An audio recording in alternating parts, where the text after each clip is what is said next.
छोटे से गांव में एक गरीब किसान हरिदास अपने परिवार के साथ रहता था। उसकी सबसे बड़ी चिंता थी कि उसकी जमीन उपजाऊ नहीं थी और हर साल उसकी फसल खराब हो रही थी। गांव में खेती ही जीविका का मुख्य साधन थी, लेकिन हरिदास के खेत में कुछ भी ठीक से नहीं उगता था। उसके पास न पैसा था, न ही कोई साधन जिससे वह अपनी खेती को सुधार सके। एक रहस्यमयी साधु की भेंट। एक दिन जब हरिदास अपने खेत में निराश बैठा था, तो अचानक उसे एक बूढ़ा साधु दिखाई दिया। साधु के पास एक चमकती हुई गाजर थी। साधु ने मुस्कुराते हुए कहा, यह कोई साधारण गाजर नहीं है, बल्कि जादुई गाजर है।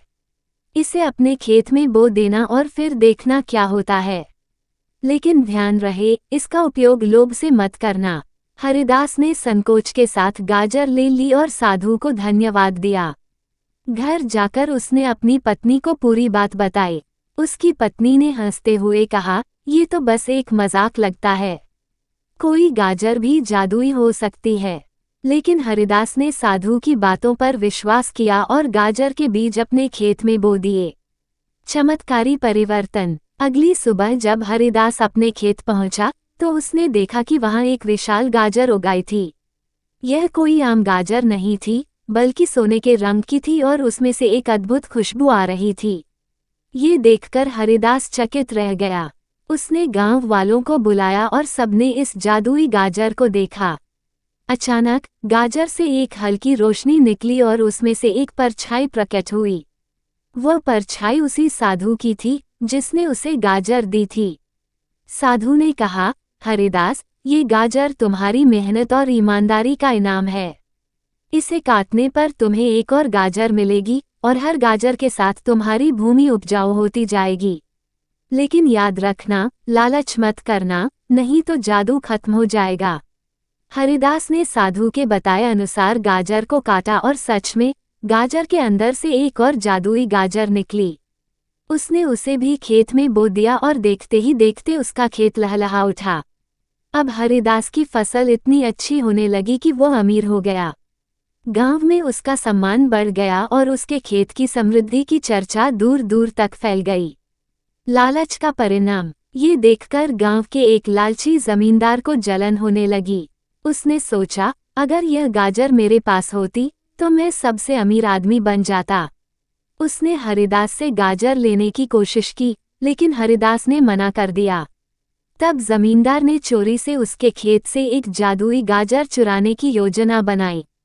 रात को जब सब सो रहे थे, जमींदार ने हरिदास के खेत से एक गाजर चुरा ली और उसे काट डाला। लेकिन जैसे ही उसने गाजर काटी, एक तेज अंधड़ उठा और पूरी गाजर काले धुएं में बदल गई। जमींदार डर गया और भागने लगा, लेकिन तभी उसकी सारी दौलत गायब हो गई और वह गरीब हो गया। नई चुनौती और गांव का उत्थान। हरिदास की समृद्धि बढ़ती गई, लेकिन एक दिन उसके खेतों में एक समस्या उत्पन्न हो गई। कुछ दिनों से उसके खेतों की मिट्टी फिर से खराब होने लगी थी। हरिदास ने जादुई गाजर को फिर से बोया, लेकिन इस बार फसल सामान्य रही। उसने महसूस किया कि साधु ने जो चेतावनी दी थी, उसका अर्थ ये था कि केवल मेहनत और ईमानदारी ही किसी भी वरदान को बनाए रख सकती है। हरिदास ने अपने ज्ञान और धन का उपयोग पूरे गांव को समृद्ध बनाने में किया। उसने नए तरीकों से खेती शुरू करवाई, किसानों को अच्छी खेती के उपाय सिखाए और गांव के विकास में योगदान दिया। धीरे धीरे पूरा गांव समृद्ध हो गया और हरिदास को सभी लोग सम्मान देने लगे। सीख। इस कहानी से यह सीखने को मिलता है कि मेहनत और ईमानदारी से मिला वरदान सदा बना रहता है, लेकिन लालच और चोरी का अंत हमेशा बुरा होता है। किसी भी सफलता को बनाए रखने के लिए सतत प्रयास और अच्छे कार्यों की आवश्यकता होती है। रतनपुर एक सुंदर और हरा भरा गांव था, जहां के किसान अपनी मेहनत और सादगी के लिए जाने जाते थे। इस गांव में हर तरह की फसलें उगती थीं, लेकिन सबसे प्रसिद्ध थे बैंगन। गांव के बाहर एक वीरान खेत था, जिसे कोई नहीं जोतता था। लोगों का मानना था कि वहां कुछ अजीब घटनाएं होती हैं और इसलिए कोई भी वहां जाने की हिम्मत नहीं करता था। गांव में एक युवक था जिसका नाम अर्जुन था। वो बहुत मेहनती था, लेकिन उसकी खेती हमेशा खराब हो जाती थी। एक दिन उसने फैसला किया कि वो वीरान पड़े खेत में खेती करेगा। गांव वालों ने उसे रोका, लेकिन अर्जुन ने कहा, अगर मैं मेहनत करूंगा तो जरूर सफलता मिलेगी। पुरानी गुफा और रहस्यमयी बीज। जब अर्जुन खेत जोतने गया तो उसे वहां एक पुरानी गुफा दिखी। उत्सुकतावश वो गुफा के अंदर गया और देखा कि वहां एक पुराना संदूक रखा था। जब उसने संदूक खोला तो उसमें कुछ बैंगन के बीज और एक पत्र रखा था। पत्र में लिखा था, ये कोई साधारण बीज नहीं है। अगर इन्हें सच्चे मन और मेहनत से उगाया जाए तो ये जादुई बैंगन देंगे। पर याद रखना, लालच और धोखा इनका जादू खत्म कर देगा। अर्जुन ने उन बीजों को अपने खेत में लगाया और पूरी लगन से उनकी देखभाल करने लगा। कुछ ही दिनों में छोटे छोटे पौधे उगने लगे और धीरे धीरे पूरा खेत बैंगनों से भर गया। बैंगन का जादू। जब बैंगन पककर तैयार हुए तो अर्जुन ने उनमें से एक को तोड़ा और घर ले जाकर पकाया।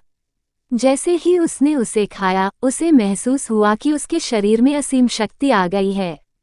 उसकी सारी थकान गायब हो गई और उसे पहले से कहीं ज्यादा तेज सोचने और काम करने की क्षमता महसूस हुई। अर्जुन ने ये बैंगन अपने परिवार और दोस्तों को भी खिलाया और सभी ने वही जादुई असर महसूस किया। ये खबर पूरे गांव में फैल गई और लोग अर्जुन से बैंगन मांगने आने लगे। लालच की परीक्षा। गांव का लालची जमींदार ठाकुर सुरेंद्र सिंह ये देखकर बहुत ईर्ष्या से भर गया। उसने अर्जुन से बैंगन के बीज खरीदने की कोशिश की, लेकिन अर्जुन ने मना कर दिया। अर्जुन ने कहा, ये बीज केवल मेहनती और ईमानदार लोगों के लिए हैं। जो इन्हें सच्चे दिल से उगाएगा वही इनका जादू देख सकेगा। ठाकुर को ये सुनकर गुस्सा आ गया। उसने चोरी से बीज चुराने की योजना बनाई। रात में उसके नौकर अर्जुन के खेत में घुसे और बीजों को उठाने लगे, लेकिन जैसे ही उन्होंने बीजों को छुआ वे राख में बदल गए। ये देखकर ठाकुर डर गया और उसने अर्जुन से माफी मांगी। गांव की समृद्धि। अर्जुन ने बैंगन के बीज गांव के किसानों में बांट दिए और उनसे कहा कि वे इन्हें प्यार और मेहनत से उगाएं। जल्द ही पूरे गांव में बैंगन की खेती होने लगी और सभी किसान समृद्ध हो गए। रतनपुर का नाम दूर दूर तक फैल गया और राजा ने अर्जुन को बुलाकर सम्मानित किया। राजा ने अर्जुन से पूछा, तुमने ये जादुई बैंगन कैसे उगाए? अर्जुन ने कहा, यह कोई साधारण जादू नहीं, बल्कि मेहनत, ईमानदारी और सच्चाई का जादू है। अगर कोई भी अपने काम को लगन से करे तो उसे सफलता जरूर मिलेगी।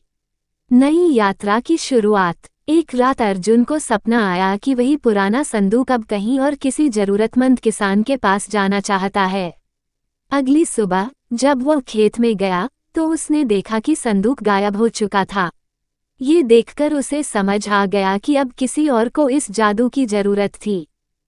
अर्जुन ने अपनी मेहनत से गांव को समृद्ध बनाया और अपने जीवन भर लोगों की भलाई के लिए काम करता रहा। रतनपुर अब न केवल अपने बैंगनों के लिए बल्कि अपनी ईमानदारी और मेहनती लोगों के लिए भी प्रसिद्ध हो गया।